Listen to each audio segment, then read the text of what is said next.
You Don't Know Ball College Football Show is back, and as you can tell by the title, we are previewing the Big Ten Conference today. We are continuing our conference previews. Last week, we went ahead and previewed the entire ACC. If you haven't checked that one out already, make sure you go do so before you dive into the Big Ten, or you can probably tune into the Big Ten beforehand because that's probably the biggest conference we'll do.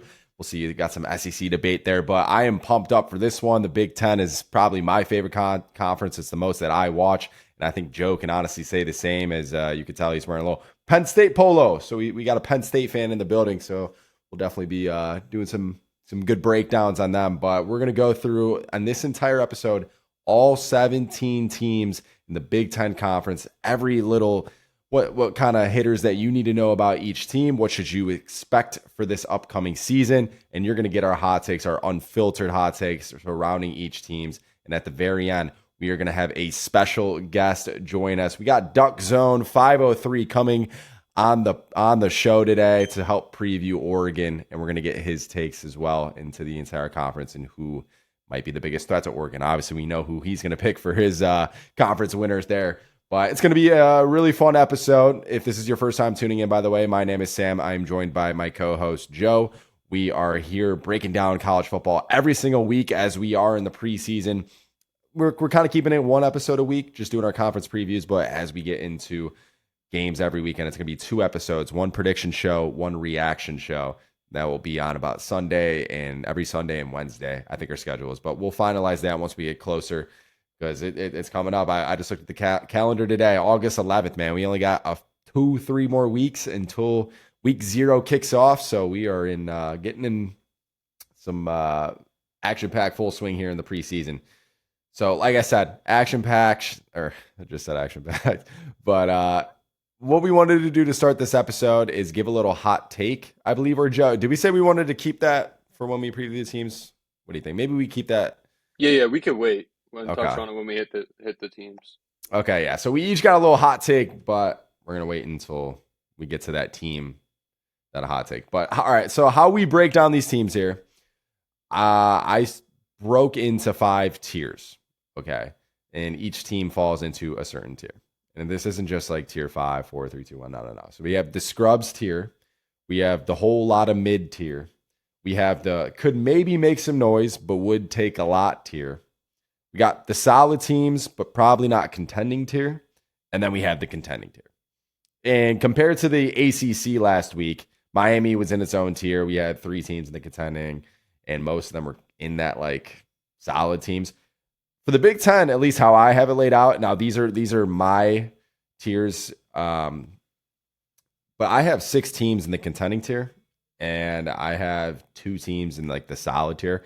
Everything below that is whole lot of mid, maybe can make some noise and scrub. So it's pretty top heavy in the Big Ten, and then it's kind of like a whole lot of mid from my perspective. But obviously, the teams that are at the very top are competing for a national championship, you could say. So with that, we're going to start with the scrubs tier. So I got 3 teams in the scrubs tier, and we're going to kick it off with Purdue. They're going to be the worst team in the Big Ten. They absolutely should have, especially after you saw that AD the other day. I don't know if you saw that, Joe, when he came out and said that if you don't want to win national championships, go to Indiana. It's like Indiana has won 20 plus more national championships in that program, and you got the new AD saying stuff like that. Look, Purdue, it was 2-10 last year, and their only wins were Ball State and Southern Illinois. They went 0-9 in the Big Ten. You look at them this year, their outlook. So they got ever since Jeff Rome left, by the way, it's been completely ugly. But their outlook, they picked up 13 starters. The quarterback's going to be Ryan Brown. He had only 9 passing touchdowns last season. Wasn't a lot around him, of course, not a total bunch of weapons, but he needs to clean up his footwork, his accuracy. I'm not super impressed with them. Their defense was awful, 133rd in yards per play allowed last season. At running back, again, they should be okay. Nothing like too crazy. They got Fama J boy. He's from Minnesota transfer, so he should maybe where that offense should run through. But other than that, man, there's not really any star power that sticks out to me. Their over-under is 3.5 wins. I don't know if they'll even get there. I think they should be Indiana State, and outside of that, I don't think they got a gimme on their schedule. What do you think, Joe? Yeah, I mean, just looking at the schedule, I don't think they'll be a favorite in the game outside of that opener against Indiana State. Um, Barry Odom, head coach, second year, 2-10. Purdue hasn't won a conference game since 2023 and actually beat Indiana to end the 2023 season. If you look Mhm. what's happened, then Indiana's won the national championship and Purdue has become a bottom feeder in the Big Ten. Um, the non-con features Wake, and then they get Notre Dame. So that's brutal for them. And then in the Big Ten, they got to travel to Champaign to play Illinois, to State College to play Penn State. They go to Kinnick, and then they end the season at Indiana. So I don't see a game they'll be No. favored in. As I said, outside of that first one, don't have much. Low expectations for sure. Mhm. Yeah, we should definitely with these scrubs here. We're not going to break them down too much because it's tough to expect a lot from them this year. They're more there just to be the easier opponents for the big dogs. And so with that in the scrubs here, joining them, I have Rutgers. Now Rutgers is interesting because last year they had a really high-powered offense, 5-7 record last year, but their offense was top 30 in EPA per play. But it was their defense that, of course, as you can guess, was awful. So they actually had one of the worst 32 points per game allowed. You look at them this year, 4 out of 5 of their starters in their secondary are gone. Maybe that's a good thing because they weren't good last year. Their top leading rushers are gone. The only really star I could see that maybe makes some flashes on this team would be KJ Duff. He's an insane receiver. I'm surprised he still stayed at Rutgers, but he's 6'6", 225. He led the nation last year in contested catches, by the way. We talked about Ian Strong, who transferred to Cal on the ACC preview. So he was gone. Rutgers had, at least last year, they had a lot of big names like on the offensive side of things. But this year it's kind of just KJ Duff. And like I said, last year he was almost 1,100 yards receiving. We'll see if he can keep that up because the quarterback situation right now, it's a battle going on between Dylan Longerin from Boston College and then AJ Sarasu. I'm not really familiar with these guys. I might even botch their name there. So we'll see who wins that. None of them are going to be as good as Ethan Kalakiamanis. I think maybe I pronounced that name. I know that's a tough one, but he was last year. He was good. He's in the NFL now, or at least he's trying out for a team, I believe. So I don't see anything going crazy well for Rutgers this season. Probably another below 500 year.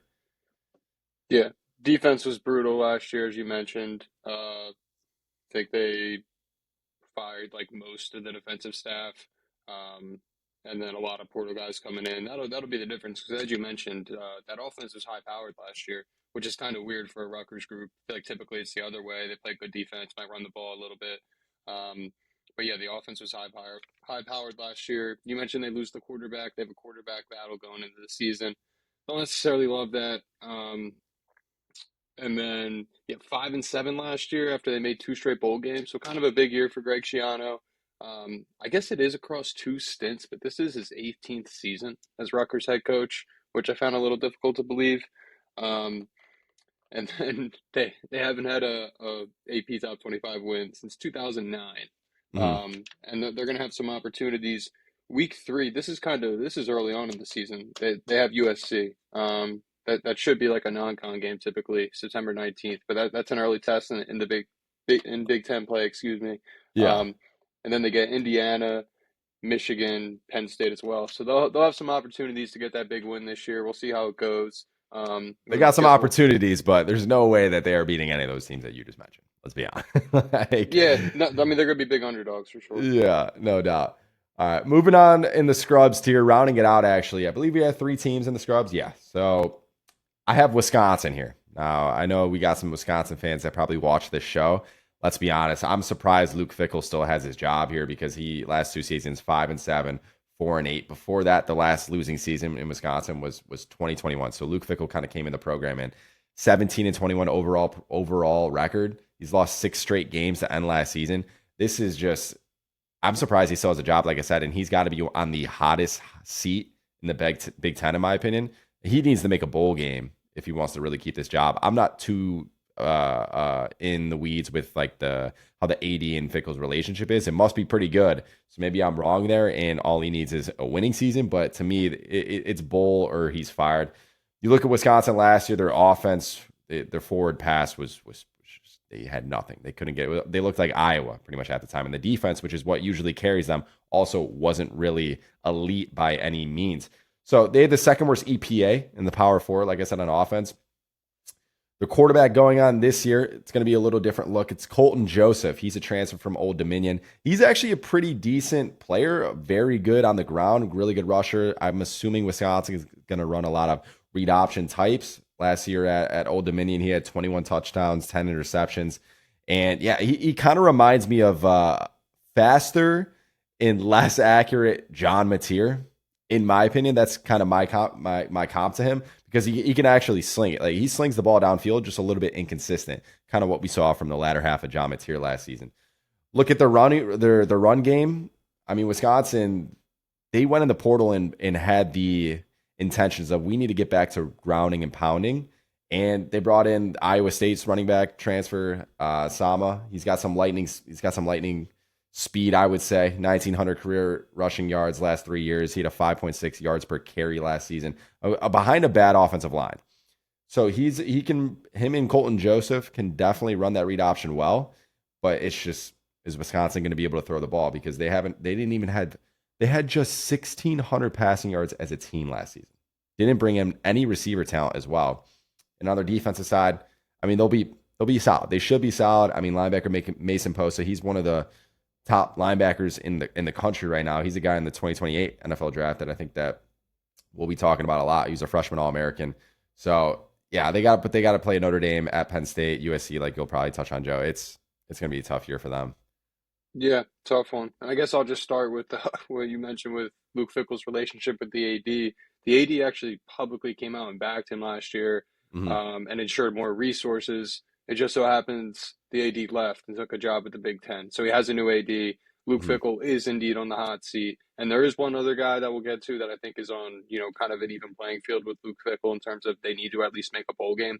But definitely the hot seat, 17-21 so far at Wisconsin.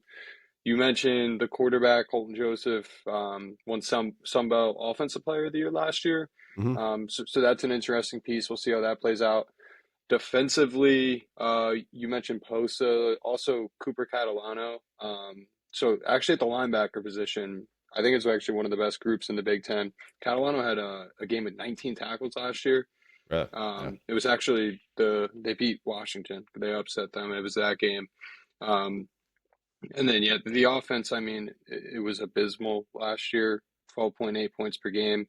The only worst offense in the country was UMass, so that's pretty telling. And then you mentioned the schedule.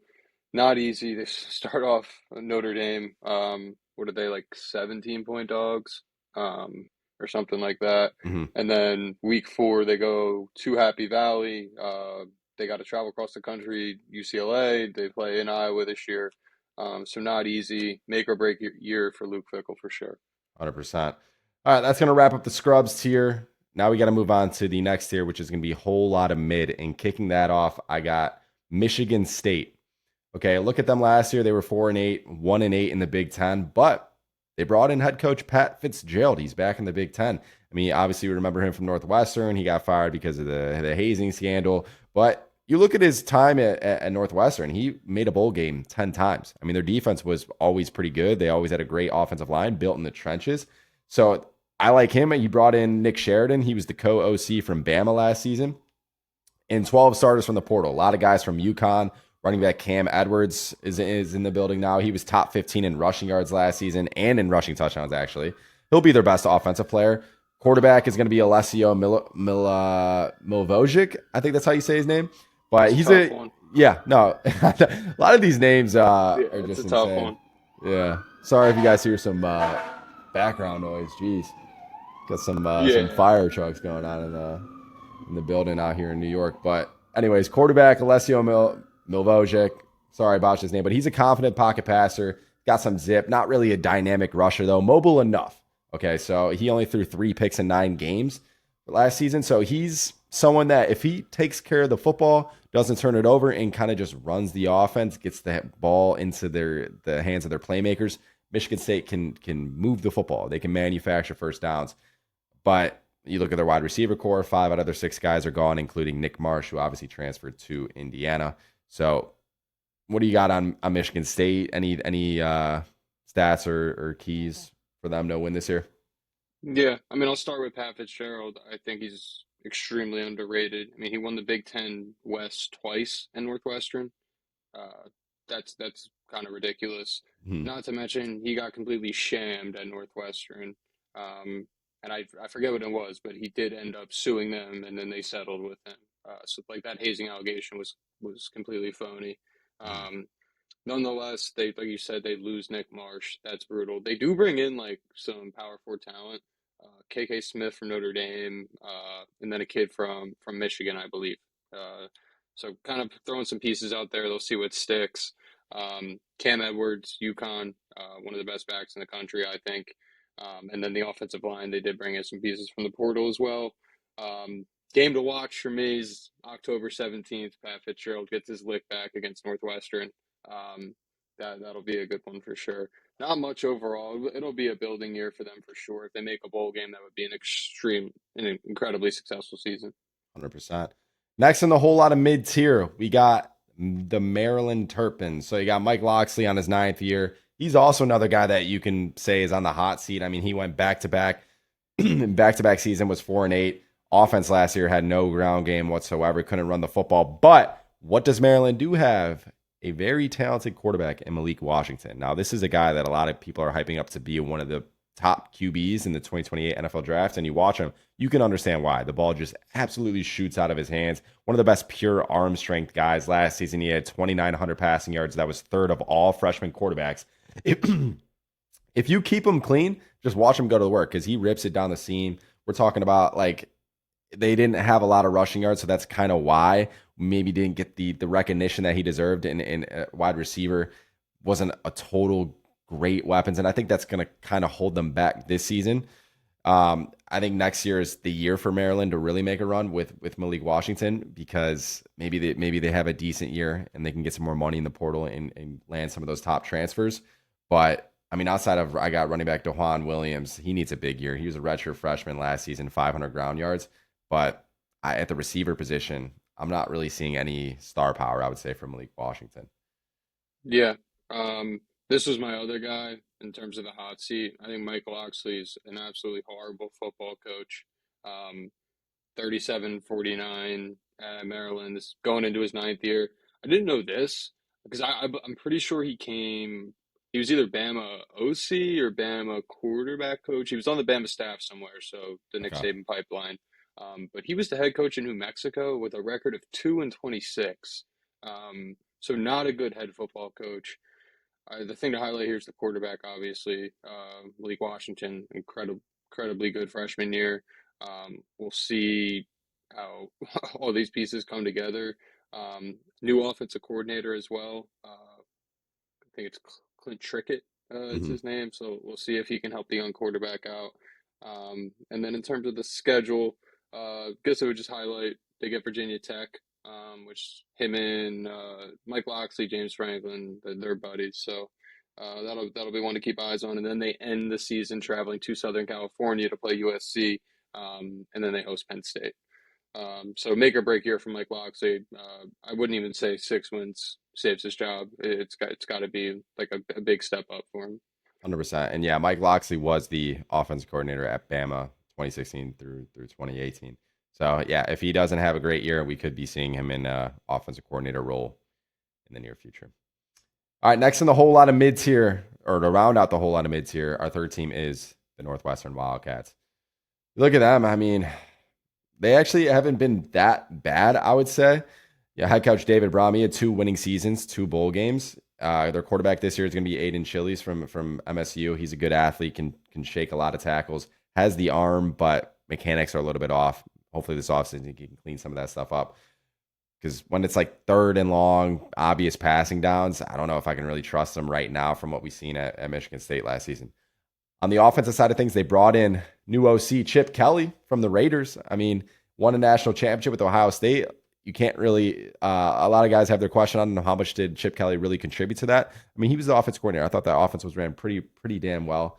He's got a lot of weapons to work with at Northwestern. They got 4 new starting offensive linemen, however, so that's going to be a little work in progress unit. But they brought back, like I said, their running back, their top 2 receivers. They brought in Florida State's top running back in the transfer portal. I like this NU offense on the defensive side. Completely new defensive line. Their edge rusher, Michael Kilbane, though, he's going to be the one guy to watch on that unit. He can set the edge. You really can't run on the side. If you're a team that's game planning against Northwestern, literally you got to watch where he lines up, left side, right side. Don't even try to run his way because he's very good in his run defense. I what do you think about Northwestern? Because they're kind of an intriguing team. I had them in the whole lot of mid, but if things start to click, we'll see. I mean, they can definitely make some noise, I would say. Beat up on the teams they're supposed to beat up on.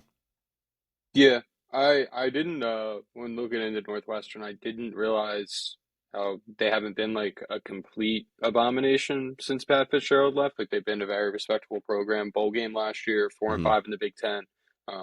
They ended James Franklin's tenure at Penn State. Um, Yeah. so yeah, you mentioned the quarterback Childs or whatever. We'll see. Kind of a boomer bust guy. Um, Chip Kelly's working with him, so I am a bit more bullish rather than bearish on the offense. Retain some of that talent. The back end of the defense also pretty solid. David Braun's done a good job with that group for sure. Just something kind of interesting I found. Chip Kelly's last time coaching at Northwestern, he was the offensive coordinator at New Hampshire. He then got the offensive coordinator job at Oregon, and then the rest is history from there. Chip Kelly's an interesting guy. Ton of jobs going from Oregon, the Eagles, the 49ers for a year, Raiders OC, like ton of different jobs. Real interesting guy. And now he's like an offensive coordinator at a middling Big Ten program. Um, and then the one thing with the schedule I highlighted, there's like some pockets that are real tough. Yeah. Starting week 2, in the non-con Colorado at home, that'll probably be like almost a coin flip game. Hmm. Um, and then they go to Bloomington to play Indiana, and then they get Penn State at home on October 2nd. That's a Friday night. That will be the debut of Northwestern's new stadium. Put like almost $900 million into it. Yeah. Um, I totally forgot that they were opening up a new stadium. Damn. yeah. That'll be Um, That's actually like a sleepy spot for Penn State. Following week will be USC, most likely the whiteout. Friday night game, short week, new stadium for Northwestern. That could be like a game where I see Penn State like could be losing a half or something like that. mhm. And then later on in the season, they go to Eugene at home against Iowa. Following week is Ohio State on the road. So like those 3 game stretches there are kind of brutal. That's why I don't have like high expectations for Northwestern. I think a bowl game this year would be a successful season. 100%. That's going to round up the whole lot of mid tiers. So we're going to move into our next tier, which is could maybe make some noise, but would definitely take a lot. And first team I want to talk about in this tier, which is one that I think is getting severely slept on, and that is the UCLA Bruins. Now, why am I very high on them this year? Well, you got new head coach Bob Chesney. He's coming over from JMU. He went 21-6 there. Last year, he made the playoff, finished ranked at JMU as a G6 school. I mean, you look at their offensive coordinator and defensive coordinator, they also are coming over from JMU. So Bob Chesney's bringing his whole staff. He brought in a lot of guys from the portal, as well as a bunch of guys from JMU. For example, Wayne Knight, their running back, huge corner and edge. Knight had over 1,300 rushing yards, and he had almost 400 receiving yards. Insane athlete. He's going to be probably their lead back this season. They got linebacker. They got a lot of other really interesting guys from the portal. They got linebacker Sammy Ogasio from Oklahoma. They got one of the top safeties in the portal, landed Tao Johnson from Utah. He could have went anywhere. He was an absolute ball hawk. I'm surprised, honestly, went to Utah. But their trenches also got built from the portal as well. And then, of course, we need to talk about Nico Imaliava. I thought last year he really got unleashed as a runner. I mean, this is a guy that led Tennessee to the playoff. And I think last year with the whole NIL drama that happened, people kind of were jumped off the ship a little bit with Nico. But he has as much talent as any quarterback in the country. He really does. His supporting cast last season was bad. But we did see those flashes toward the latter half when UCLA got a little bit of momentum. And with Bob Chesney coming along, that JMU offense was built a lot on play action, option game, attacking vertically. I mean, you think about Alonze Barnett, who is JMU's quarterback. He was a pretty, I wouldn't say similar at all to Nico. Let me rephrase that. He's similar to Nico Imaliava, but I don't really want to compare Nico to Alonze. But I'm talking about as a dual threat guy, attacking it deep. And it just fits perfectly. JMU's offense last year fit perfectly in a Nico skill set. And I think Bob Chesney is going to bring that over and really see a lot of success from this offense. And then On the defensive side, they were the worst pass rushing team in the country last year, dead last in pass rush win rate and pressure rate. They only had 10 sacks as a team last year. They need to fix that if they really want to compete, but it can't really get much worse than that. It's just a matter of can those G6, can those JMU transfers step up for this defense? It's a tough ask, but it's definitely more talent than they had last season. So I believe UCLA is going to be a team to watch because when you have a quarterback like you have and you finally got some weapons around them, I mean, plus their schedule, they got a pretty easy schedule. So I don't know if you have it pulled up, Joe, but I have it right here. So they open up the season at Cal. That's going to be a pretty interesting game because I'm pretty high in Cal as well if you looked at the ACC preview.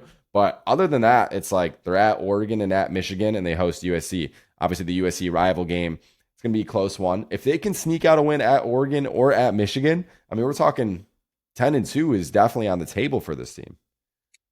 Yeah. I guess I'll just start with Nico. I think Nico gets incredibly disrespected, as you mentioned, because of the whole NIL thing or whatever happened at Tennessee. We don't really know. You mentioned Wayne Knight coming over, obviously talented back, and then all the guys on the defense. You kind of hit all the personnel points. I think Bob Chesney's probably could have had his pick at the job during this cycle.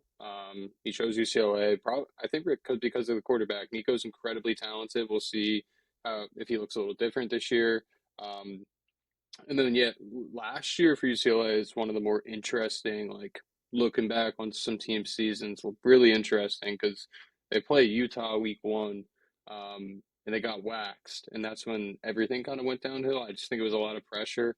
Um, and then they lose to UNLV, Anthony Calandria, and then New Mexico beat them pretty good. Um, and then like 2 weeks later, they beat Penn State. They rattle off three straight, and then they lose out the rest of the way. But they ended up with three Big Ten wins last year. So not definitely like some stuff to build on there in terms of the quarterback's confidence. You mentioned the schedule. I do agree. I don't love with like a younger group, first year head coach at a new job that week one game being a tough out of conference opponent at Cal. But from there, like San Diego State, Purdue at home, Maryland, Oregon's a tough one, obviously, but then Wisconsin, Michigan State, Nevada. So like definitely some gettable ones in there. The one thing I highlighted was this last 4 game stretch, just from a travel perspective.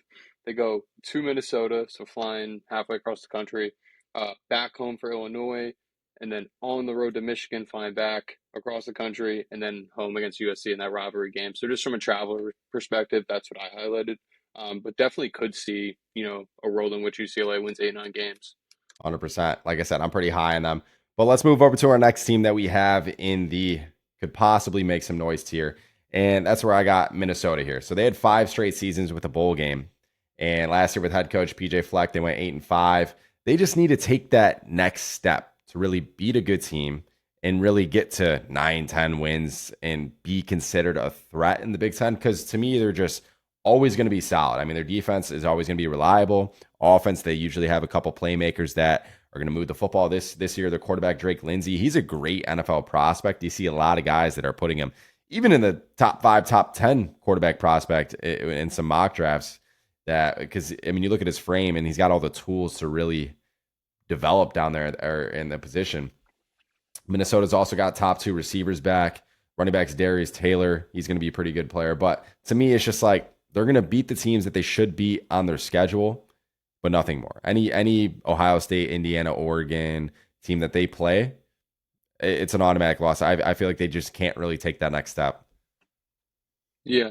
Uh, so I started with PJ Fleck, 66-44 during his tenure at Minnesota, going into his 10th season. I didn't realize this, but he's only not made a bowl game 2 times, one being his first year, the other being COVID. So pretty successful run when you consider like the expectations of Minnesota. You mentioned Drake Lindsey. I saw you had him in your quarterback. Was it your top 10 quarterbacks? Top 10 quarterbacks in the Big Ten. I had Drake Lindsey at number 10. Okay. Definitely thought it was like not in the country. I did not have Drake Lindsey in the country, unfortunately. Yeah, but no, some people definitely higher on Lindsey. And Yeah. then in terms of the skill positions on offense, they do retain the running back and then receiver Jalen Smith, Javon Tracy. So some continuity there. They do lose Coy Parrish. safety to Oregon. He was one of the best safeties in the country. That's a big hit there. But the defense always solid under PJ Fleck. And then I know you said 10 wins, like that's not going to happen. Just looking at the schedule, though, the That's right. non-conference, they get Mississippi State at home. Um, Probably be like a coin flip game, honestly. Um, but then in Big Ten play, they go they go to Indiana, to Penn State. Two games they'll be underdogs in. Other than that, it's at Washington, Michigan at home, Purdue on the road, Iowa at home, UCLA at home, Northwestern, and then Wisconsin at the end. So like there is a world, in my opinion, in which they get to like the 9-win mark. No playoff berth, but I could see 9 wins. Mm-hmm. Yeah, like we said, 9 wins is it with the schedule. It's kind of dependent. And one thing I feel like every year with Minnesota, they're always in that the guaranteed rate bowl in Arizona. I feel like every time I'm in Arizona for the winter, I just see them playing freaking some like UNLV type game. It's like that's literally what they do every year. But yeah, we'll see if they can get it. The Gophers. All right, next team I have on my list is Nebraska. The Dylan Raiola list, Nebraska. So you got Matt Rule, still a head coach, obviously. Back-to-back 7-6 seasons. I mean, he was 7-3 last year before they lost their last 3 games. And mainly it was because of their defense. I mean, they struggled defending the run tremendously. They had 30 rushing touchdowns allowed. That was bottom 15 in the country, 5.5 yards per carry allowed. They put a lot of pressure on that linebacker because the D-line just could not win at the point of attack. Now, you look at Nebraska, they got a good back 7. I mean, their secondary is pretty good. They brought back 2 starting corners. Their linebacker, Owen Chambliss from San Diego State. I mean, he followed over his defensive coordinator that transferred. He had 100 in tackles. He was first team All Mountain West. I think that he's going to be a player to watch. He's got some good lateral speed on the defensive side. But as I mentioned, Dylan Raiola is not in the building anymore. So who's their quarterback? They got UNLV transfer Anthony Calandria. Sorry, Anthony Calandria. I'm very bad with names in this podcast. Holy shit, it's late at night here. My bad, guys. So UNLV transfer Anthony Calandria. He's an improviser. He's the Mountain West Offensive Player of the Year last season. You go turn on his highlight tape and you'll get very impressed. Led all Mountain West players, including running backs, in explosive runs. So I thought that was a neat stat. As a passer, he's a perimeter passer. He can throw outside the numbers. I want to see him do it more over the field, down the field, but between the hashes maybe. So if they kind of ride with him, I mean, I don't think it's really that much of a drop off from Dylan Raiola. Obviously, Dylan Raiola was pretty top quarterback, but you're bringing in a guy that was the offensive player in the Mountain West. So I think that Nebraska shouldn't be a team that we're thinking any lightly of anymore just because they lost their stud quarterback.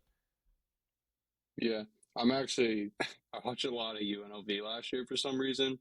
It was like Dan Mullen took the job. Anthony Calandria is like a great watch. Like I love watching him play football.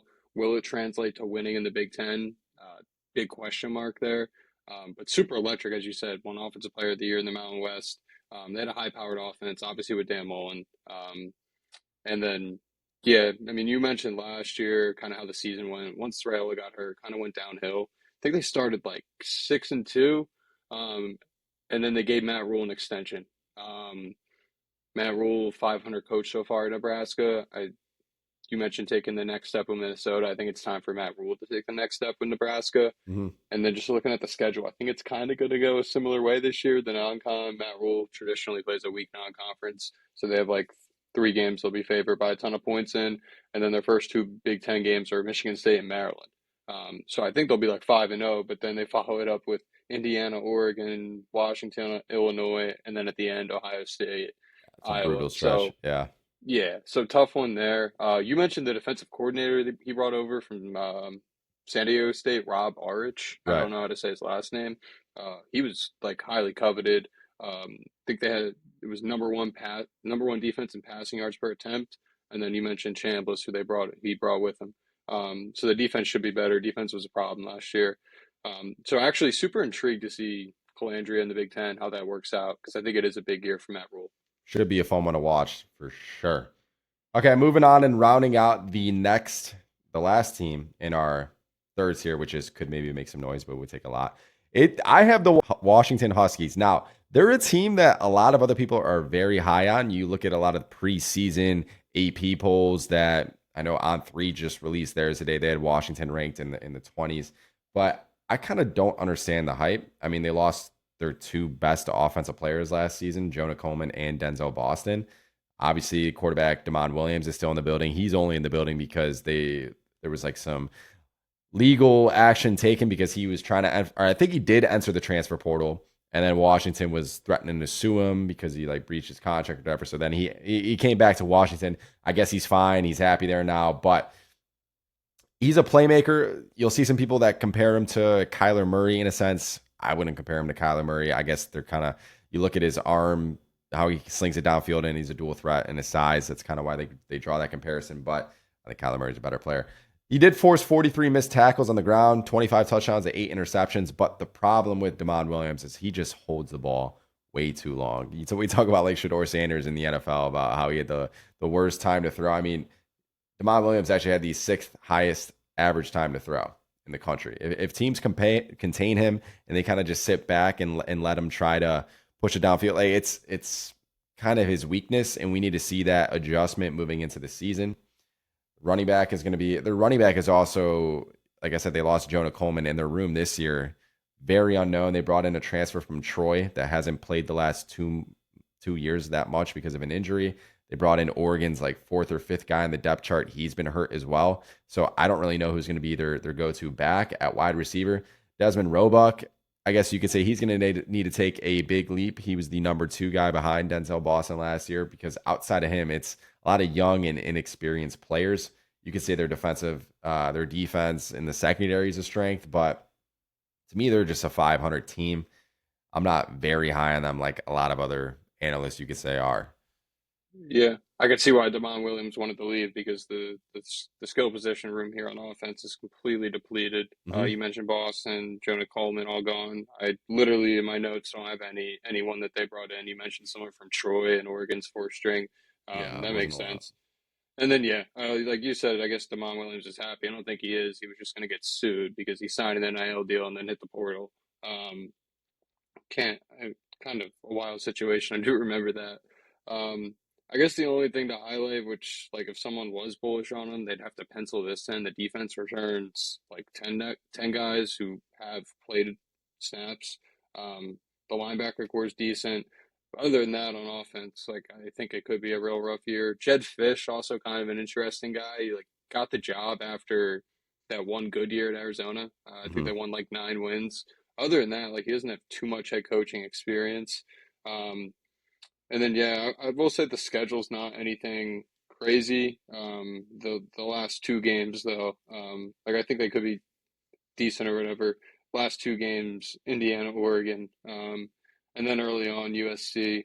I guess USC, when you're talking about teams playing USC, it always for Washington, it's not like they travel across the country. So that context, like when looking at the Big Ten, when you see at USC, is different for every team.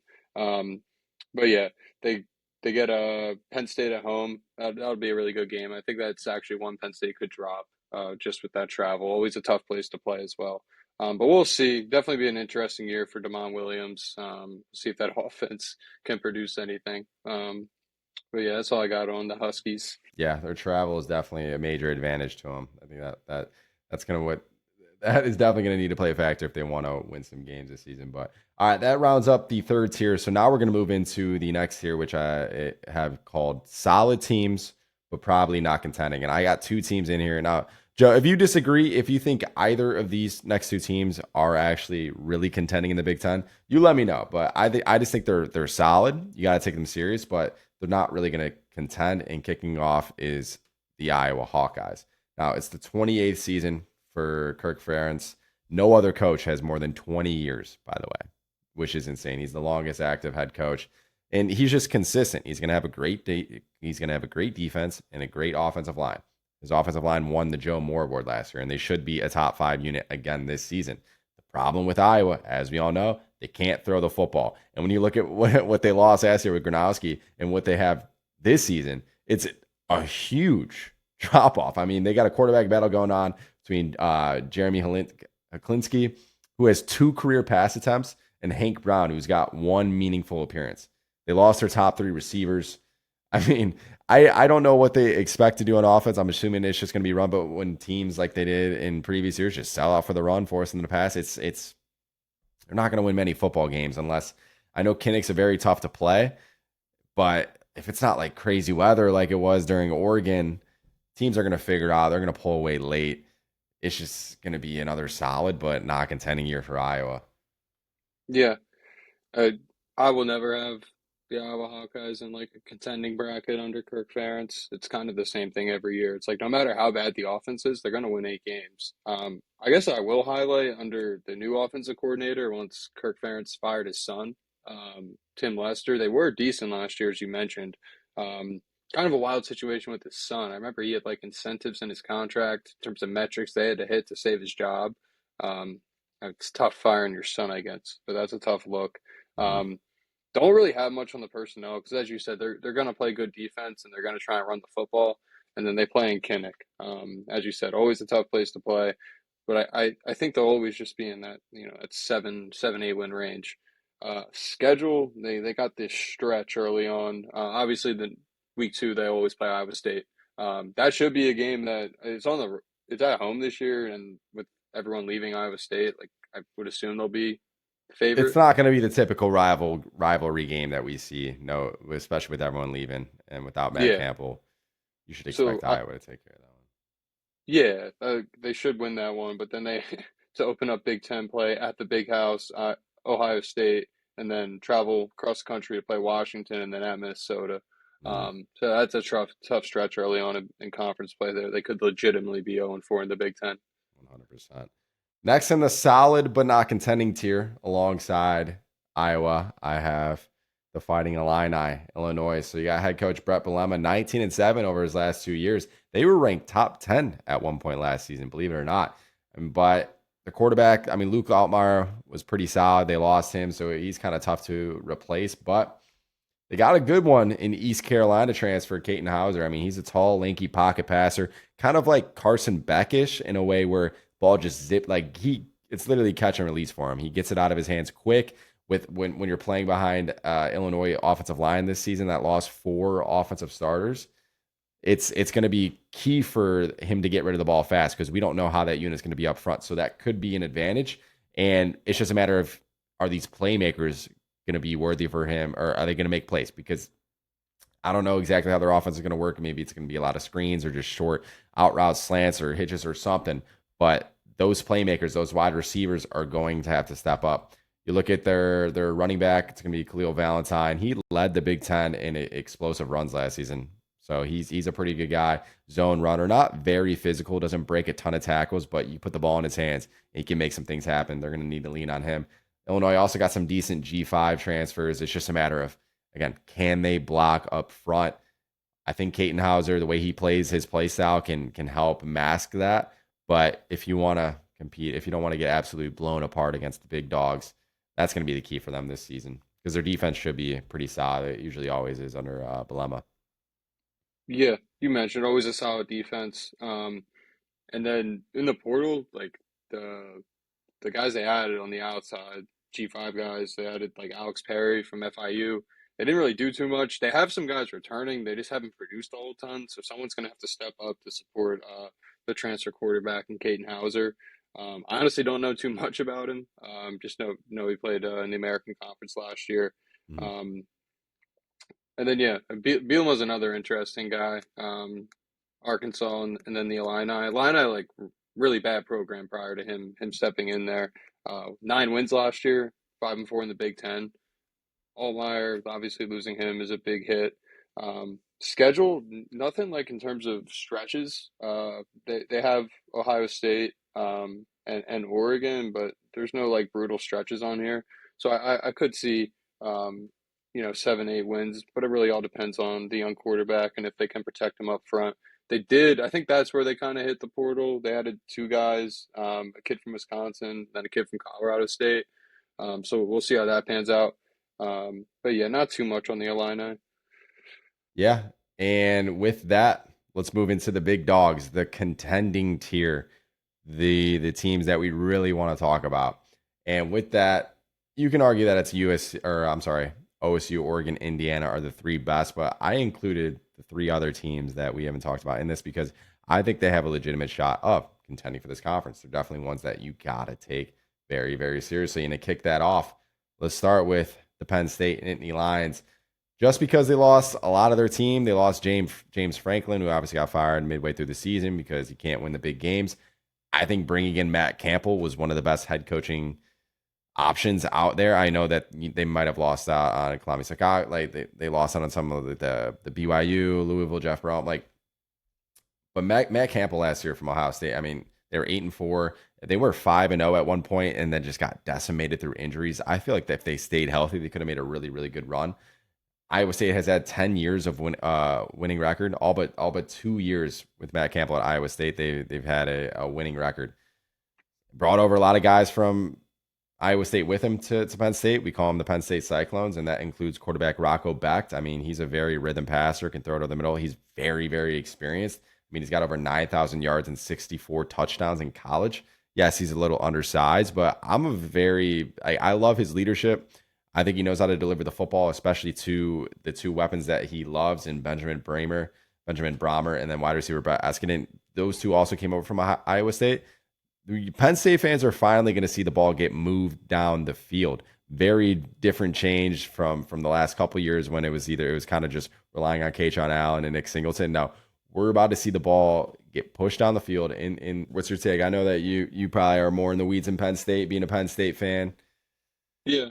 So I guess starting with defensive coordinator Danton Lynn, I think it's a phenomenal hire. They got him from USC, and they also retain the interim coach from last year, Terry Smith, is a defensive assistant. He's like a Penn State lifer. All the guys love him.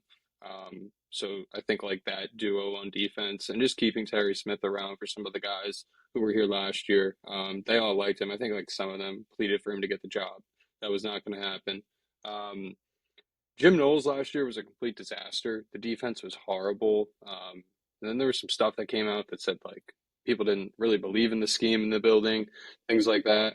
They get linebacker Tony Rojas back from injury. I believe he got hurt. It was one of the games in which like the three straight losses that got James Franklin fired. Um, Zion Tracy at quarterback or cornerback, excuse me. Um, Super good player, senior cornerback, and then they get two defensive tackles who actually came from UCLA, and I believe it was from Dan Lynn's. He did have a brief stint there. So I think that was kind of a Dan Lynn thing. Also, Marcus Neal from Iowa State, really strong safety. I think he kind of had his pick in the portal. If we didn't have Tony Rojas, I think he would be like the defensive captain. In terms of the offense, you hit like the two Iowa State guys. The other one would just be Carson Hansen at running back, like 900 yards last year. I think he will be solid. And then also James Peoples from Ohio State. Kind of like a wild card there, could have a high ceiling. Um, just trying to think in terms of, I have a bunch of stuff written down on Penn State. Super high on Rocco Becht. I think that's the type of guy Penn State needed that quarterback coming off of Drew Aller, like guy with all these expectations, didn't necessarily perform. I'm not as low on Drew Aller's performance as some other people, but like 10,000 career passing yards, 3-year starter. I think that's the consistency that Penn State needs at that position. And then his offensive coordinator comes with him. So having them stay together with that continuity is definitely strong.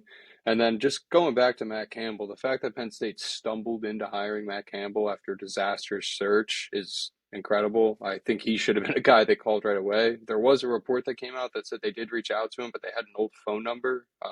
If that's the case, I don't know how that happens. But I think Matt Campbell, like, arguably should have been one on the list, maybe behind Sataki at BYU. I just don't think that would have been a good fit, though. So thank God Crumble Cookie backed the Brinks truck up for Sataki.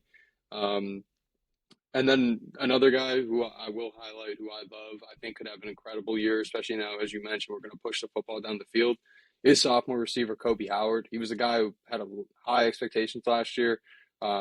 We just didn't officially pass the football. When James Franklin got fired, he started to play more. He wasn't really playing much. He'll be like a slot guy. Definitely keep your eyes on him. And then the offensive line will be an area that's rebuilt, so we're going to have to see how that unfolds. There are essentially 3 bye games to open up the season, so hopefully they use those 3 games to gel, become a cohesive unit. And then defensively, obviously they lose Zan Durant, deny Dennis Sutton. They'll definitely have to replace that. But I'm high on Penn State. I think they're going to make the playoff. They avoid Ohio State, they avoid Indiana, they avoid Oregon. it's really 3 games. It's USC, and then at the Big House, that's back-to-back weeks, and then early on in November they go to Washington. If they just go 1-2 there, they'll be 10-2. They should be in the playoff. 100%. Yeah, that's the biggest key for Penn State. Their 10-2 is very, very achievable. I think 11-1 is on the table for them because you look at the whiteout. Oregon played perfect football last season to win the whiteout.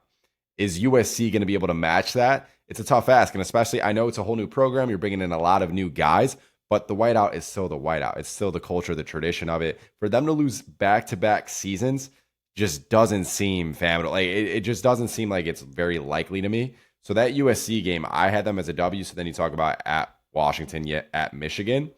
I think they could split those two games. Like I said, I'm not very high on Washington this year. I think they lost a lot of guys. So if you say, okay, they lose to Michigan, 11-1. The rest of their teams, they got to just take care of business because on paper, they're going to be favored at least by 3-4 points against every other team. I don't know who the next fourth opponent, toughest opponent would be, but 10-2, 11-1 is anything less than that would be a disappointment, even in Matt Campbell's first year, in my opinion. Yeah, I think the only we mentioned him and talked about Northwestern. The only spot to really watch would be that Friday night, just because it's right before what will most likely be the whiteout in that USC game. They just gotta stay focused. Like I said, that could be a spot. It's gonna be an emotional night for them. First game in the new stadium, prime time, probably be on Fox. So it's gotta stay focused. They take care of business there. I really don't see any other spots where they get caught sleeping. Mm-hmm. It's they get Wisconsin at home to open Big Ten play. Madison can be tough to play in, but they get them at home. So I don't see any other spots in which they'll struggle. So like you said, they beat USC. I don't see them losing at home if it is the whiteout. And then at the Big House at Washington, just split them. Just split them. Even if you go 10-2, you'll have a chance to make the playoff. Maybe you're in a situation where it's 10-2 Penn State, 9-3 Texas, or 9-3 Georgia, or something like that. And we'll see what the committee does. But just get the 10 wins and we'll see what happens. 100%. And then me and Joe also will be at that whiteout game versus USC. So that's going to be a stop on our tour. So it'll be a fun one out there in October. But let's move on to our next team that we have in the contending tier, and that's going to be Michigan. And in my opinion, my whole take is I've been saying this for the last month, I would say. It rides on Bryce Underwood. Bryce Underwood needs to take a huge leap in the sophomore year. I mean, this is the number one recruit. Okay, he was very inconsistent last year. We saw the flashes. We saw what he can do with his arm talent. And especially with the receivers, they're bringing some guys. Their weapons are going to be there. I know they lost Justice Haynes to Georgia Tech, but they brought back a running back like Andrew Marsh, who had a 4-game stretch with over 100 yards on the ground. They got some good players there. You look at them in the trenches. They are built on the offensive line. Like, Bryce Underwood's going to have a lot of time to throw. It's just a matter of, can he stay in the pocket, maybe not get too erratic and deliver, because it's going to ride on them. You look at new head coach Kyle Whittingham. He came in from Utah. A lot of new guys from Utah came in as well. You look at someone like John Henry Daly on the defensive line. He was PFF's highest graded pass rusher in 2025. High motor guy. He was actually my number 7 defensive player in the country for me. So they also brought in another 5-star edge. Trey Pierce was a very reliable defensive tackle. They're going to be pretty good at the line of scrimmage. And they got all the talent in the other places to really contend in the Big Ten. That's why I have them in the tier. It's just, can the quarterback play really not fuck it up for them, to be honest? Like, can Bryce Underwood just play decent football and even live up to the high expectations? Because if he lives up to the high expectations, then we're talking, okay, for sure, playoff team. Yeah, that's what it comes down to. The quarterback for sure. I'm not really a Bryce Underwood guy. I guess we'll see how it goes for them. Going to the head coach, I think Kyle Whittingham is a terrific hire. They are blessed that whole Sharon situation went down. Obviously, it's messed up, but they kind of, like Penn State, walked into Matt Campbell. They've walked into Kyle Whittingham. I think he's a terrific coach. You mentioned the guys on the defense. John Henry, terrific. You said you had him number 7, 11.5 sacks last year. And they also get the corner. I think he was all Big 12 last year, Smith Snowden. So Kyle Whittingham brings his guys. It's going to be an interesting year in Ann Arbor for sure. They have Penn State, they have Oregon, they have Ohio State, so they'll have some opportunities to win some big football games. I guess we'll see. I don't think they're in the playoff conversation, in my opinion. I just don't see it, especially with the quarterback. So we'll see how the year unfolds. 100%. Okay, let's move on to our next team on our list, and that's going to be the USC Trojans. And listen, it is do or die for Lincoln Riley. This is probably the best roster that he's had at his time in USC. This is his 5th season. He's never had a real playoff worthy squad. I mean, you can argue in his first year, 2022, sure they went 11-3, but they got smoked in the Pac-12 championship. I believe it was to Washington. And I just have it like he's kind of another guy we're talking. Is he going to get over the hump and win the big game? I mean, he's got, like I said, quarterback Jada Mayava is going to be one of the top QBs in the nation. I have him. I think I had him top 5 on my list, but maybe number 6. It was top 5, I believe. Offensive line is returning 6 starters. You look at King Miller at running back, Tanu Kynes at wide receiver. He's got the weapons as well. And then on the defensive side, it's going to be probably one of the better defenses he's had. They got new DC Gary Patterson. Historically, he's been very good, especially at TCU. So you look at their schedule. This is going to be key for them. So they host Ohio State and Oregon, and they also travel to Indiana. Other than that, that's all pretty winnable games. They just got to beat. Which one are you going to beat? Are you going to beat Ohio State or are you going to beat Oregon at home? They got to win one of those games. It is time for them to win one of those games because they should. I mean, you look at the spreads, they shouldn't be significant underdogs. I think the spreads may have came out for Oregon and it was around like 7, but Joe, you might have the information on that, but they need to win one of those games. Yeah. So when we did our first episode, it was, what was it, most approved was the way we worded Yeah, it. most approved. So we did, yeah, on our first episode, if you haven't tuned it in, we said who is most approved in college football this season, and me and Joe both agreed that it was Lincoln Riley. Yeah. And it's not close. Like we said, going into year 5, it's just time to take that next step. We talked about the way he left Oklahoma, which is like a top job in the country, to go to Southern Cal. It's time to make the college football playoff. This is USC. This isn't, Washington. This isn't, some other programs. It's USC. It's time to take the next step. You mentioned the schedule. Um, Oregon, Penn State, Ohio State, and Indiana. But as we mentioned when we did that segment, most approved, I don't want to hear anything about the schedule anymore because you're the head football coach at USC. You have the strongest roster you've ever had. You got your second year with the quarterback in Jada Mayava. If you look at Lincoln Riley in year 2 with his quarterbacks, whether it's Kyler, it's Caleb, they've took a big step and they've been incredible. The only thing that held those groups back was the defense. Yes, you lose Dan Lynn, but you bring in Gary Patterson. And this looks like one of their strongest defensive groups or one of Lincoln Riley's strongest defensive groups from a personnel standpoint as well. So it's time for them. We mentioned this as well. They lose Mekhi Lemon, Jacoby Lane. Not really worried about that. Seems like Lincoln Riley, just his team's kind of just breed receivers. Someone steps up into the limelight and plays good football. So I think this is one of, if not the most intriguing team in the Big Ten. I think from like the top 3, they're going to be very good. USC is kind of that wild card where it honestly could go either way. So I guess we'll see how it goes for Lincoln Riley in year 5. 100%. And like we said, USC and Michigan are kind of those two teams that are like really contending, but are they right on the level with the Indiana, Oregon, Ohio State? Like we said, I don't think they gotta prove it before they do that. And so the next team I want to get into that stay in the contending team tier, I believe we're going to go to Oregon. So like I said in the beginning of the episode, we got a special guest joining us, and that is going to be Dominic.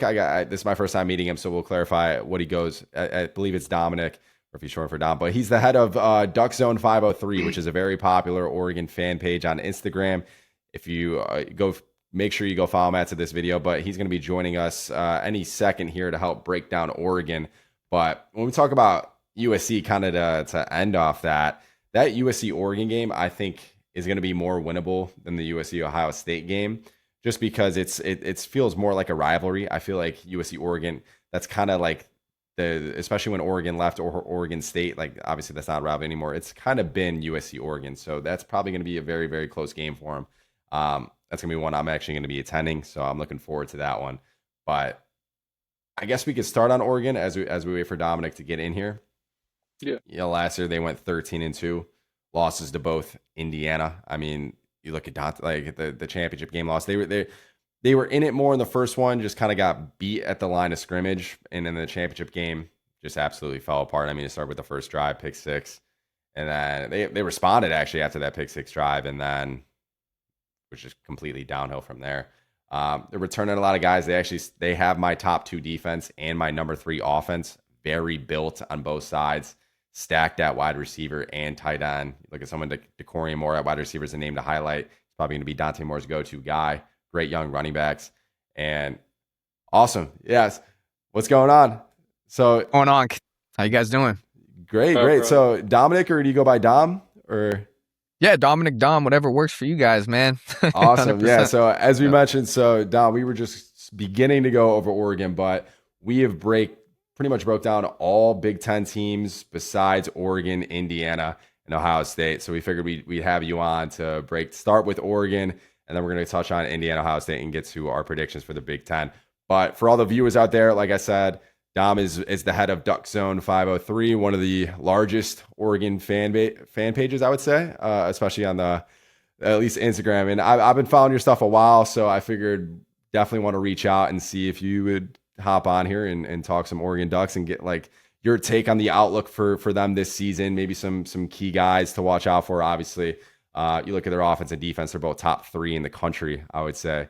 Facts. So Dom, why don't you give like a little background, maybe like a quick little background, what the viewers should know about you, and then what are your expectations for Oregon this season? Okay, yeah, 100%, man. Yeah, first and foremost, man, I really appreciate you having me on. I love your guys' Instagram and social channels, putting that stuff out there. So huge blessing being on here. Go Ducks. I'm just a fan, man, at the end of the day. Just a huge fan, Oregon fan. Grew up an Oregon fan. Grew up here in Portland, Oregon, born and raised Oregonian, man. So we don't have a lot of pro football teams out here, at all. So I just fell in love with the Ducks football, man, right away. I love football.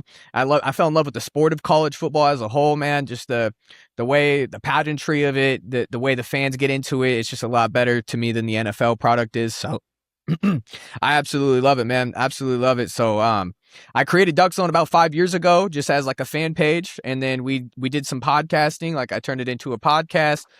I had my first kid. So I kind of took a break a little bit, but now we're starting up streaming every Thursday, Saturday, and Sundays. So we stream about 3 times a week. We're planning on live streaming at the games at Autzen, going to Ohio State, going to USC, and launching up streaming. We also do UFC content. We're trying to expand our market as well into if you're a UFC fan, man, we do UFC watch parties, NBA content as well. So yeah, that's what I kind of do, man. I'm on TikTok, Facebook, so appreciate it, man. Yeah, so those live streams, I saw that you were doing like a rewatch party for Oregon all season. So yeah, you guys are completely bought in. Have you found any like takeaways, or are you kind of just doing that more to like just rewatch just to enjoy the season over again and kind of just create some noise and buzz around it? Or you because last year, different, because last year I wasn't like putting out, like I usually had a podcast, and then last year it was more than just social media content. So I'm trying to kind of give my reactions, my takes throughout last season more than I was last year, to kind of, go over last season, kind of also take a look at returning players, tell the audience like how important they are, go over plays and like what to look for this upcoming season, what I think the team should get better at as well. And then I also bring on guests during those live streams as well. We've had TJ Ward, Troy Franklin, former Oregon player, current Denver Bronco, Sam Nata. We had recruits on, such as Sam Nata, son of Haloti Nata. He's a 3-star athlete. So we try to get any kind of Oregon alumni, current player. A lot of the newer guys I really try to reach out to, because I want Duck fans to really get to know a lot of the newer guys. So we also bring them on as well. So it's a lot of fun. Yeah, that sounds awesome, and definitely worth checking out, especially if you guys are into the Oregon Ducks. But as we break down the team, so like I mentioned, just kind of high-level overview. Last year, it was obviously 13-2, both their losses to Indiana. Coming into this year, I think they got a top 3 offense and defense, stacked at wide receiver and tight end. You look at Dante Moore, he can definitely be starting on the New York Jets right now, but he opted to return to Oregon. Stacked on both sides of the ball. You look at their schedule. It's not the easiest schedule in the world. What do you think is like going to be the X factor for this team? I would say maybe we could start there. Like, what is the key to them this season? Yeah, Oregon's stacked everywhere, man. Probably the deepest team that I've seen while watching Oregon, even as a kid.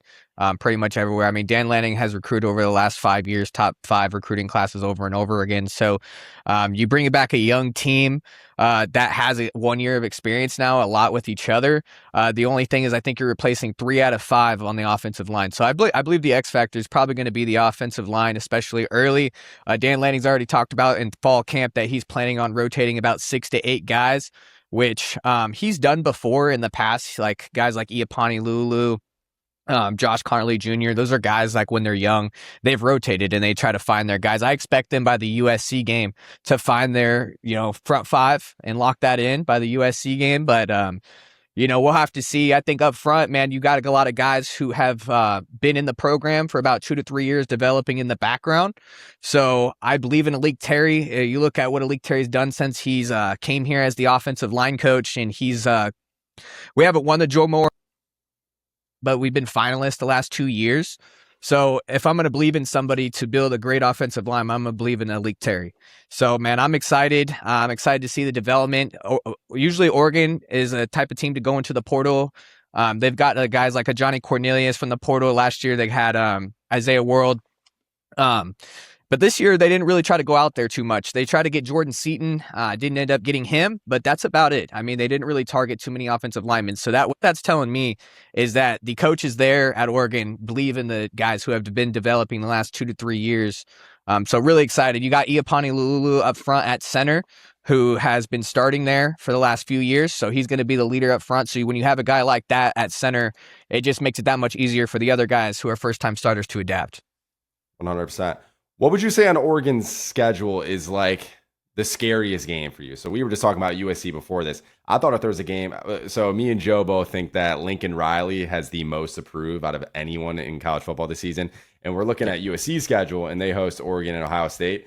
I think that Oregon game for USC is key to them. I think that's probably the one big game that they could win. So that's just my take on Oregon. But obviously they play at Ohio State. They host Michigan. Yeah. You can probably say Ohio State is their biggest, but in your opinion, is there any other game that really scares you on their schedule this year that they need to take care of business in or lock in extra for? Yeah, I mean, this might surprise some people, but honestly, like Boise State, Boise State has definitely given us problems over the years. The last time we played them, they had Ashton Ginty. They don't have him anymore, but they have that same quarterback. I forgot his name off the top of my head, but they have that same quarterback that played in Autzen in 2024. He has experience playing in that stadium. He was very successful, actually, against our defense. So Boise State, man, they tend to give Oregon trouble. It's the first game of the season. There's lots of expectations on you. And the offensive line, right? Oregon in 2024, I think they struggled up front beginning of the first 2 games, man. They gave up a lot of sacks, and that was against Boise State. And I think it was like 2 punt returns by Tez Johnson that ended up putting Oregon over the top. We won by like 3 points. And that's the year we went undefeated. We're the number 1 seed going to the college football playoff. Boise State, I believe, was a playoff team too. But at the same time, man, just if I'm going to be like kind of scared of one or look out, it's probably that first game against Boise State just because of his history. I believe we take care of business, man. But their quarterback's played here before, so he has experience in Autzen. I'd say, of course, Ohio State going to the shoe is going to be very dangerous, very fun. And then at USC, I agree with you guys. USC is definitely going to be improved. The thing is with USC though, I'm not really too worried as an Oregon fan because they haven't. One, historically, they haven't beat us since 2016, and Lincoln Riley just hasn't, until he can build a defense or show me he can really, he's been through multiple defensive coordinators, but the defensive performance never changes. So is it the coordinator or is it the head coach? My opinion, I tend to lead it's Lincoln Riley problem. So we're going to see, right? We're going to see for sure. They bring in, the number 1 recruiting class, but I'm excited to see that game. It's in LA. They're going to want it badly for sure. It was a hotly contested game last season, but Oregon was just more physical. And I feel like that would be the same case in LA. 100%. And then I think another one to watch is week 2 versus Oklahoma State, especially with all the transfers that they got. You can't really take that one lightly. It's a game they should win, but Oklahoma State's now got Drew Metzmaker and some of the other guys from North Texas that they brought in. Can't be one that you take lightly there. So their non-conference schedules, low key, it's not the most easiest one. It's definitely one they should take care of business with, but Oklahoma State's in Stillwater too. So could be a tricky spot. Boise State quarterback Maddox Madsen, I believe, by the way, too. Mm-hmm. That's who he was. And at Oklahoma State, I believe the kickoff is super early. I think it's like 9 a.m. for West Coast time. So that's a dangerous game for sure, man. They're going to be very improved on offense, especially. Can they stop Oregon, though? I don't know. We'll see. 100%. And then one more question I wanted to ask you before we compare Oregon to Indiana, Ohio State. So like we said, we're still breaking down Indiana, Ohio State, just kind of doing some overview on those two teams. We can kind of compare how they match up to Oregon. But how's Autzen Stadium, man? Like, I don't know how much other stadiums you've been to around college football, but everyone hypes it up like it's one of the most or the most electric atmosphere environment in the country. Does it really live up to the hype? I mean, it's a stadium I want to get out to, but do you have any what would you say about it? I mean, obviously, he's going to say it's the best, I'm assuming, but. No, yeah, I mean, dude, I've been to Ohio State. I've been to Washington and Autzen, and I've also been to I've been to like the Peach Bowl when we played Indiana. I've been to that against Georgia as well. So I've been to a few stadiums. I would say Oregon is definitely up there. Yeah, it's loud for the size it has. I would say loudness, though, I hate to say it, Washington in 2023 blew me away. They were pretty damn loud up there. Ohio State, I don't know what it was. I think it's because it's so early in 2021 when we played them. We ended up winning that game. Our defense did pretty good about eliminating explosive plays in that game. So Ohio State was not loud to me. It just was really quiet. They had a lot of people there, but it was pretty quiet. So I'm hoping when I go there this year, it's the same way, but at the same time. But yeah, I got to give credit to Washington, man. The Huskies, even though I don't like them, man, they definitely, when it's a big game, they get loud up there. But I would say, yeah, Autzen is definitely every game against like Portland State on a Friday night. Any game you go to, it's going to be packed, man. It's going to be a hard seat to get. It's always lively, man. The tailgating out there is underrated, in my opinion. There's so much room to tailgate. Like, I went to Penn State. That's another one I went to. I went to the Whiteout, which is absolutely incredible. What I like about Oregon's tailgating is there's a bunch of fields. Like, there's a bunch of like farmland. Like, a lot of people like rent out there like for $20 to go parking across the stadium. So in like Washington, very hard to tailgate. It's in the middle of Seattle.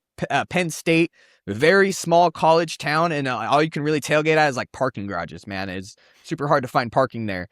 So as far as like tailgating experience, you can find parking anywhere. It's real easy. A lot of people are very friendly here at Oregon, and it definitely gets very, very loud, especially in big games, man. Oregon fans, like, we just scream. Oh, that's all we do. Like, everybody just screaming on the top of their lungs. So the way the stadium's built, it's like a bowl. So all the noise amplifies onto the field, man. So the lower you get, the more you can hear it for sure.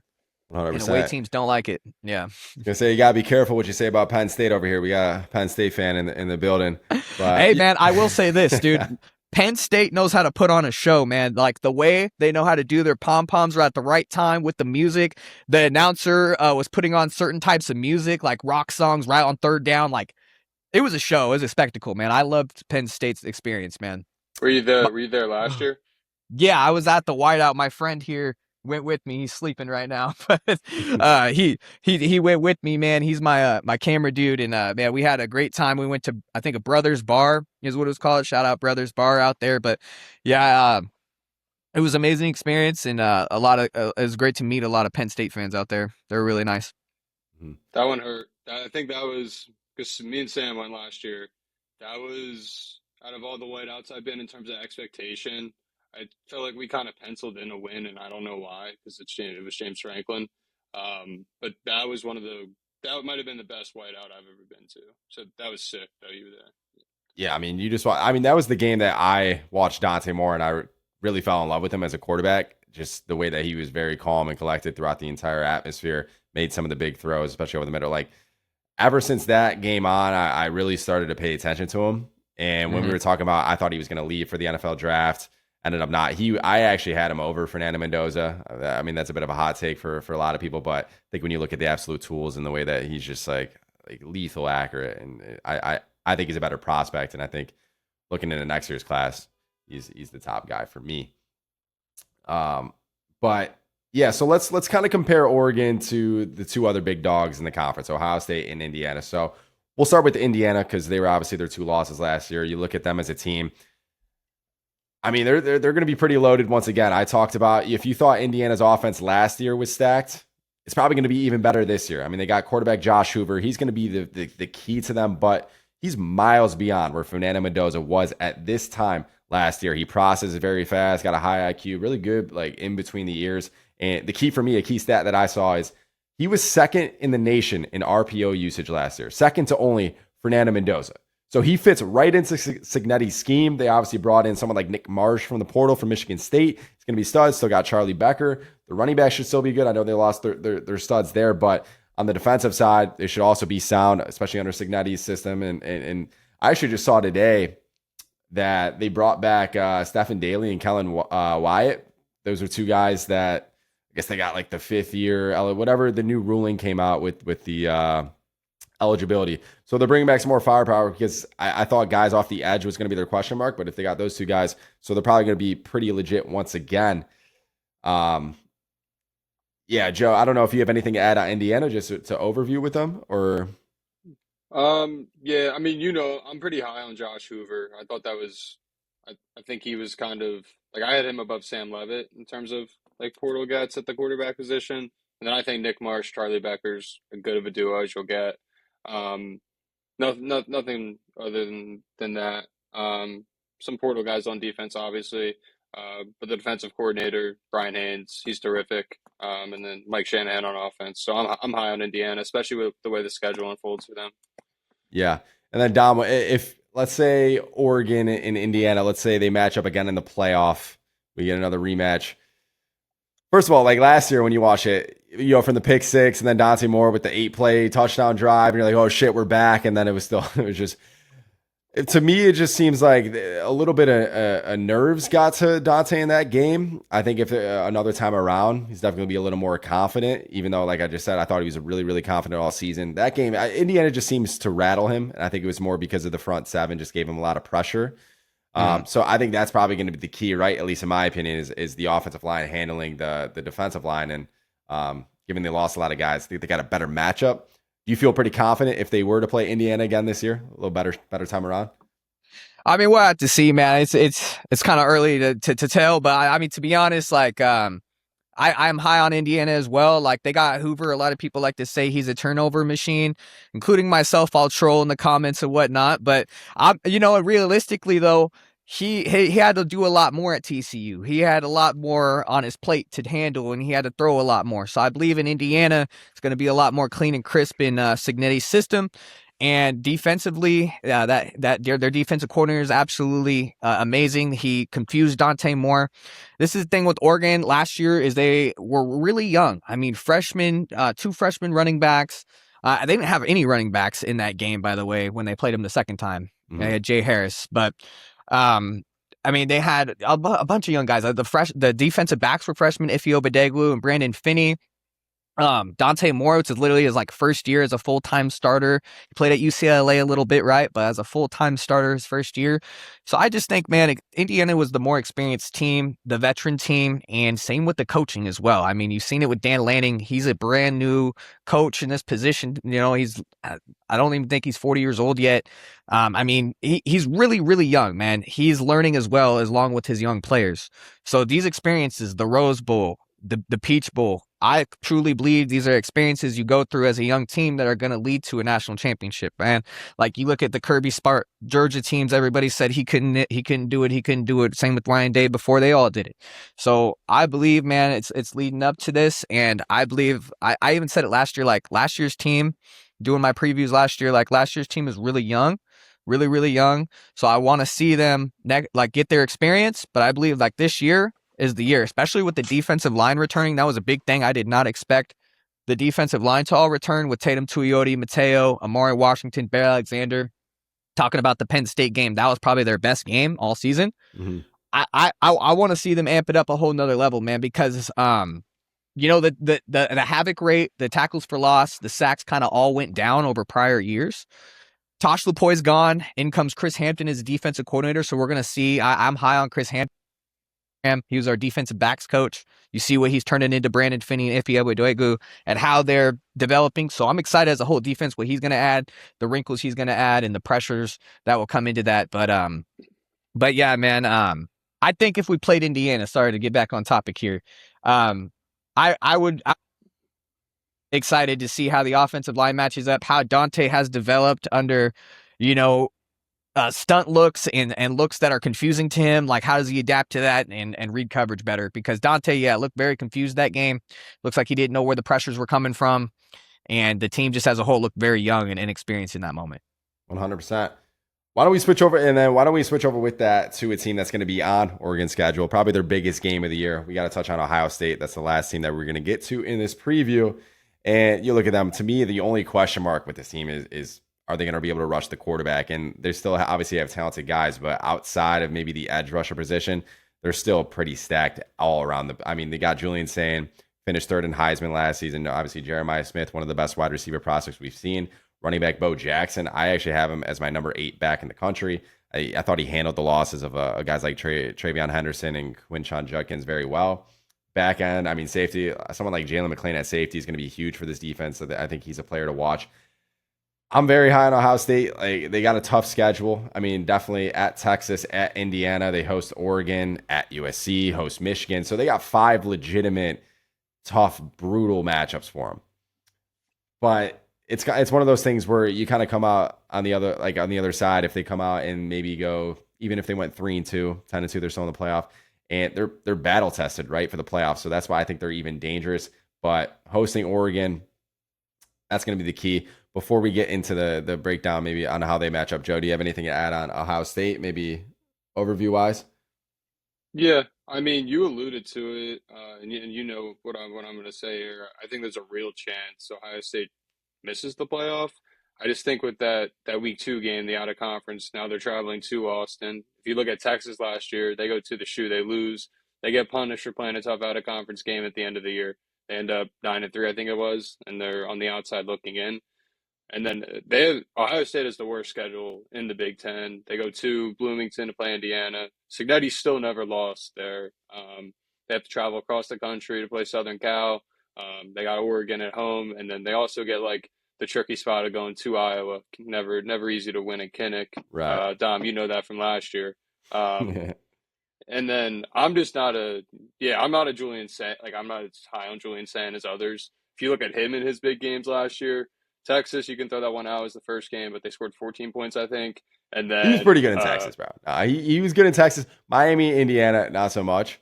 But I thought he was good in Texas. But he wasn't great. They scored 14 points. But Big Ten championship scored, I think the offense scored 10 points in turnovers, and then the playoff loss to Miami wasn't great either. So I think there's question marks surrounding him. And then another year, another offensive coordinator for them. It's Arthur Smith now, another guy with NFL pedigree. And then defensively, they lose a lot of talent. They still have Matt Patricia, who seems to have found a good fit in Columbus. But yeah, I just think with the schedule and just that week 2 game going to Texas, I just think if you lose that game, you're just behind the 8 ball, and the committee proving like they will punish you for playing a tough out of conference schedule. 100%. What's the key for Oregon versus Ohio State, you think? I know you kind of alluded to their strengths, but what do you think? What are you going to be looking for in that matchup? That's going to be an interesting game. I look at the game against Ohio State in 2024, which Oregon won by 1 point, and a lot was done in that game in explosive plays. And you get a guy like Evan Stewart back returning to this offense. He was huge in that first matchup, and we didn't have him in that Rose Bowl, the second matchup. And it really felt like Oregon's offense didn't really have that explosive ability once Evan Stewart got hurt. So now you have a wide receiver room with DeCoyan Moore, Evan Stewart. You bring in Iverson Hooks from UAB. You got like 5-star freshmen like Jalen Lott, who was a high recruit coming in. A 5-star freshman who took a mission. He committed in 2024. It's his freshman year now. His name's Gatlin Bear. Big time speed. So I think Oregon, more than anything, especially with the new offensive coordinator coming in as well, Drew Maringer, I'm interested to see how much they try to increase their explosive ability, because Will Stein was a lot of get the ball out quick in less than 2 seconds, be very efficient. That's why you've seen like quarterbacks at Oregon be very efficient. But man, I feel like if Oregon could really make explosive plays happen, score quickly, their defense is going to probably be one of the best in the country. Their defensive line can hold it down. So if Oregon can score out there, I like our ability against a tough Ohio State defense. But I feel like against Ohio State, you got to have explosive plays. Of course, as you learned in the Rose Bowl, you got to have a secondary that's tough and physical and can, at least try to attempt make Jeremiah Smith struggle. Yeah. There's no locking down that guy, but I mean, I believe we have the guys to do it, athlete per athlete. I mean, this is the first time I could say that really in Oregon history with Ohio State, man. Like, I really do believe this team has the athletes per athlete to go if we need to go man to man. Let's do it. Brandon Finney, man. Let's go. We got Cord Parrish back there in the background. Like, I'm confident in the defense. It's just on the offensive side, the new offensive line, right? By that time at Ohio State's later in the year, but we should have that solved. So I'm excited. It scares me that Ohio State's going to play all these good teams before Oregon because they're going to be very battle tested and ready. But I'm excited. I think Oregon, man, their secondary in 2024 was not nearly as good as what it's going to be this year, especially up front as well. I mean, all the defensive line returning, this is going to be a really good Oregon defense. So I believe Oregon matches up very well defensively with Ohio State, but it's just, can we score offensively is going to be the question for me. 100%. And with that, so Ohio State was the last team that we wanted to touch on in our tier things, in our tier rankings, so that they wrap up the contending tier.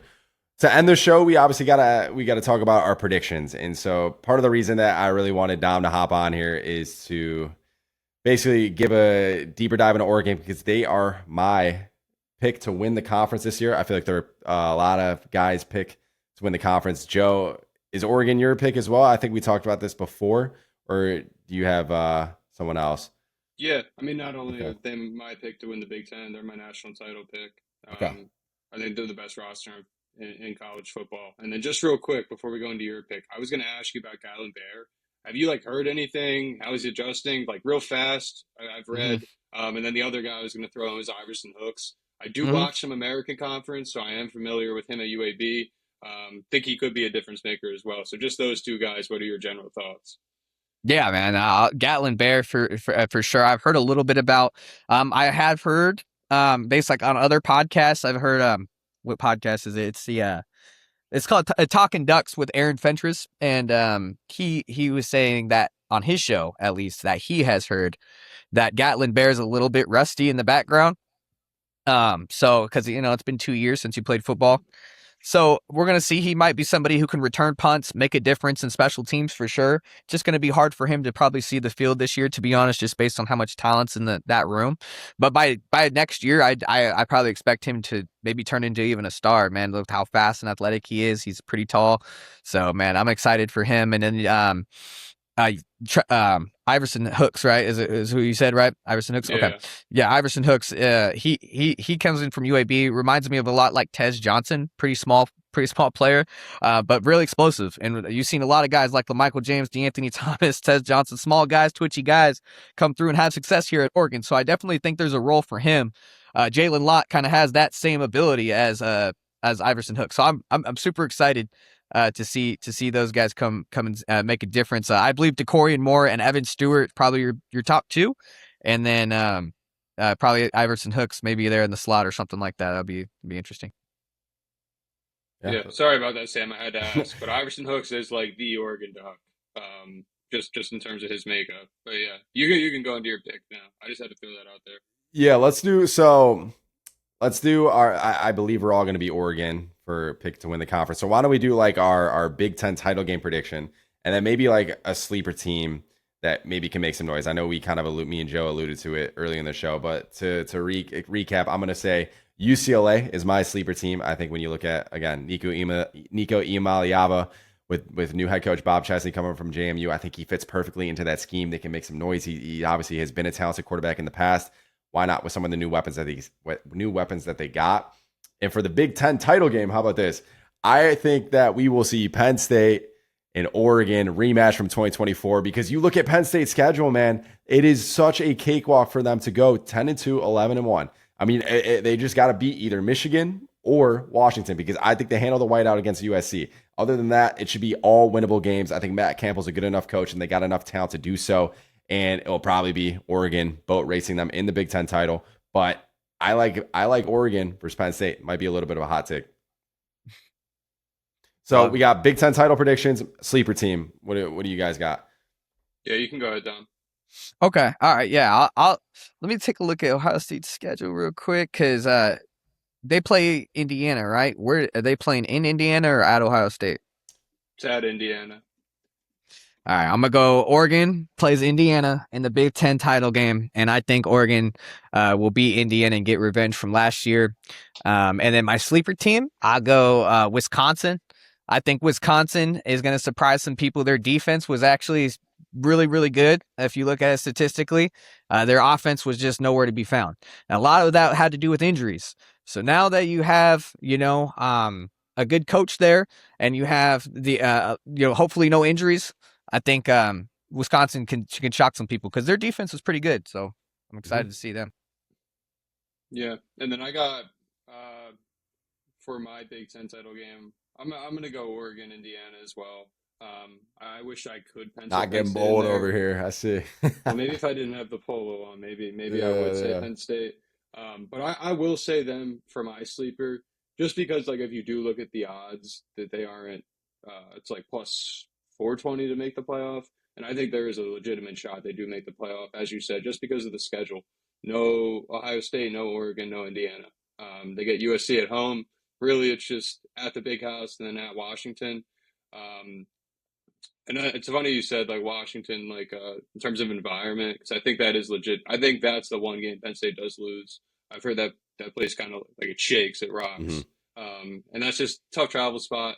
But yeah, I'll say Penn State. Matt Campbell, I mentioned it earlier, the fact that that he fell into his lap after missing out on Sataki, missing out on some other guys, was a terrific hire. So yeah, I'll say Penn State. Nice. I like it. So yeah, that's going to wrap up our predictions. And we, as I said, Dom, before we got on, we went through all Big Ten teams, all 17 teams, gave a little breakdown on every single one. What fans should have. Yeah, no, it's definitely been grinding. Me and Joe. So we did the ACC last week, and then this week's Big Ten. Next week we'll probably go into the Big 12. But just a little preview of their quarterback situation, head coach, and some of the other guys that they should watch for.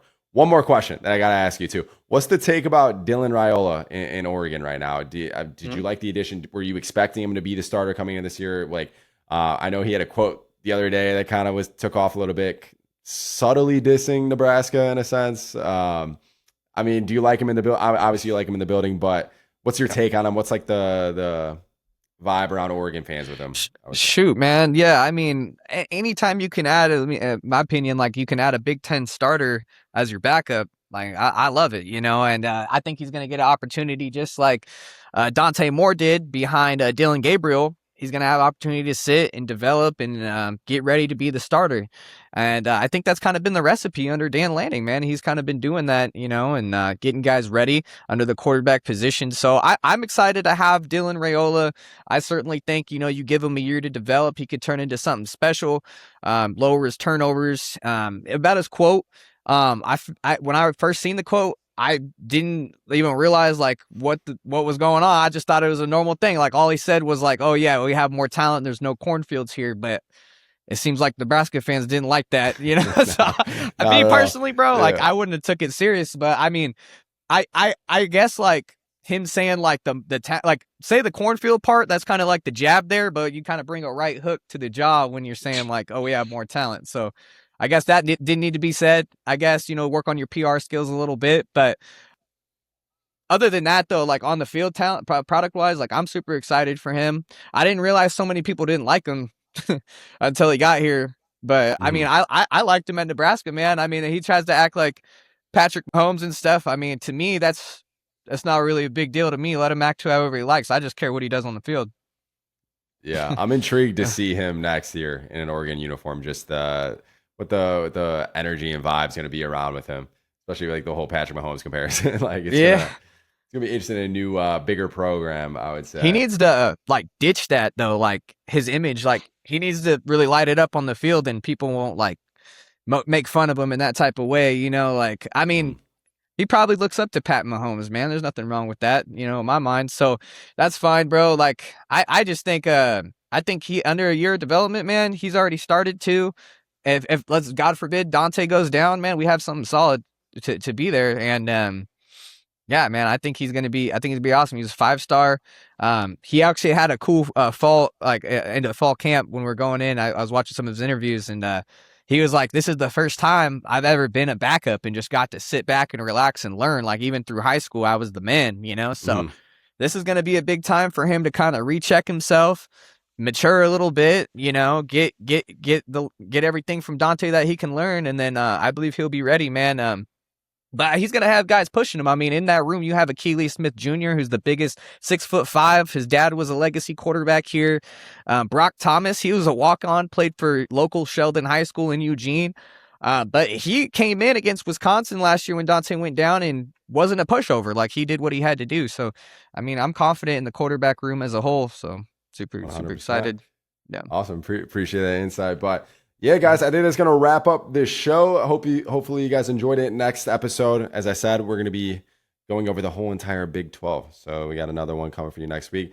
Dom, I appreciate you hopping on. Appreciate you joining at DuckZone503. Are you on just Instagram? Yeah. You said Twitch too, streaming, or are you on any other social?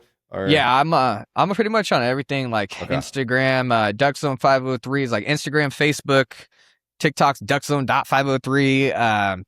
Twitter's DuckZone503_. I had to make it a little bit different because they weren't allowing the DuckZone503. Yeah. But anyways, main thing is, though, my biggest platforms, if you want to really follow me, is Instagram, just at DuckZone503, YouTube, and I'm also on Kick for our streaming. So yeah, those three channels there, man. If you guys want to go ahead and support, if you're a Duck fan, first time seeing me or heard about me before, man, I try to give good live content from a fan perspective. Like I said, I'm not classic media or nothing. I'm not a journalist. I'm simply a fan, man, that documents my experiences, man, and I have fun with it. So very authentic, very real, and I just give my honest take as a fan, man. I don't claim to be like a professional or know everything, man, but I give my honest opinion about things and I have fun. So I appreciate everybody. 100%. Yeah, I feel like I've been following you for a little bit over a year now, and I always like to see some different Oregon stuff pop up on my feed. So it's great to see. We'll have to link up. So I'll be at the Oregon USC game, by the way, this year. So we'll have to maybe link up if we can. For sure. Yeah, I'll definitely be in LA, man. That would be fun. 100%. Well, like I said, guys, again, make sure you're subscribing, like the video, do all the good stuff, and we will see you next episode.